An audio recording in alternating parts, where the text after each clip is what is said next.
Hi, Brenda. Hello, Brenda. Hi, Kim. Hi, Dr. Sulak. How's it going?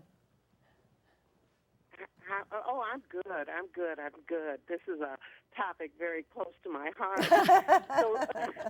Close to all of our hearts. Tell us a little bit about your experience with menopause. Well, my first experience, Brenda, with menopause was actually on a film set. We were shooting a scene from Sex and the City, and Samantha was having her first hot flash. And so the first thing I did, you know, as a very dedicated actress that I am, I called my health provider, and we had a conversation of really what a woman could expect on her first hot flash. And then about 2 years later, it was actually happening to me, and I really do believe that I underplayed it. It was like being put into a pot of boiling water instantly.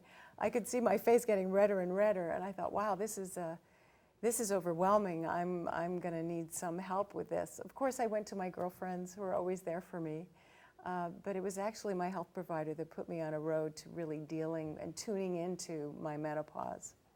Right. So what is Tune Into Menopause?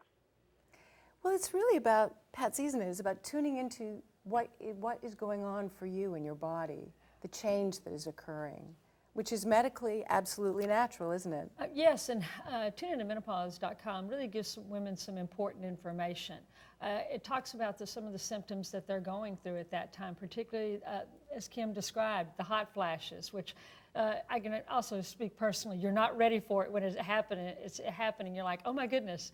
And to let them know if they're having these hot flashes that most women do have them. 80% of women have hot flashes when they're going through the menopause, and half the time they can be moderate to severe.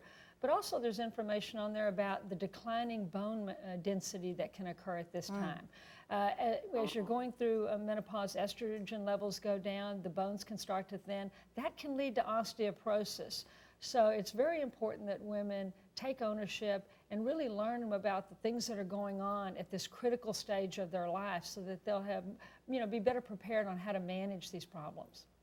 Yeah, I remember when I was going through it, and I used to teach, and I'd have the windows open in the class. The kids be all cold, and it was December in Detroit. But anyway, how do you talk to your health provider, Dr. Sulak? What suggestions do you have on how to talk to your health provider? Really good question. First of all, they need to write down what's going on, the questions that they have, what they're experiencing, because they're going to come in and then forget, and they'll go, I wish I would have talked about that.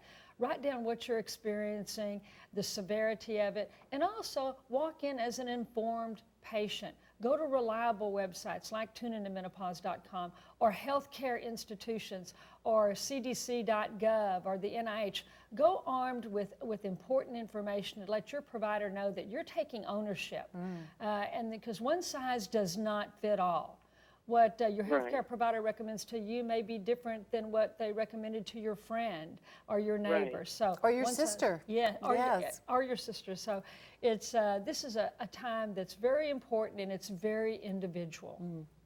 Well, Dr. Sulak, what can women do to help manage the symptoms of menopause? There are so many things that they can do. First of all, lifestyle. We need to be taking care of ourselves. We need to take ownership of our health. I mean, just like Kim does. What are we eating? Exercising. Those things can really, really help manage some of these symptoms. Looking at a lot of lifestyle issues, and then there are medications that are available that are FDA approved. That can also help. So there's lifestyle issues, there's, all sorts of products that are available, but one size does not fit all. This is very individual.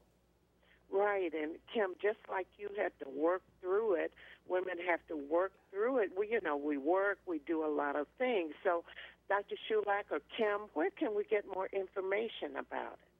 Well, I think at the website, tuneintomenopause.com, is a really wonderful place to start. I wish that it had existed when I went into menopause, about 7-8 years ago. One of my girlfriends said, what is it called again? I said, it's tuneintomenopause.com. She says, where were you 6 years ago? So I think absolutely. We need this. Yes. We thank you all both, and I want you to have a wonderful day. And Kim, my daughter says hi because, you know, she still watches the reruns every day. I said, how can you do it? But wonderful show, and you were wonderful. Thank you so Dr. much. Sulak. Thanks, too. Brenda. Thank you. Okay, bye-bye. Bye-bye.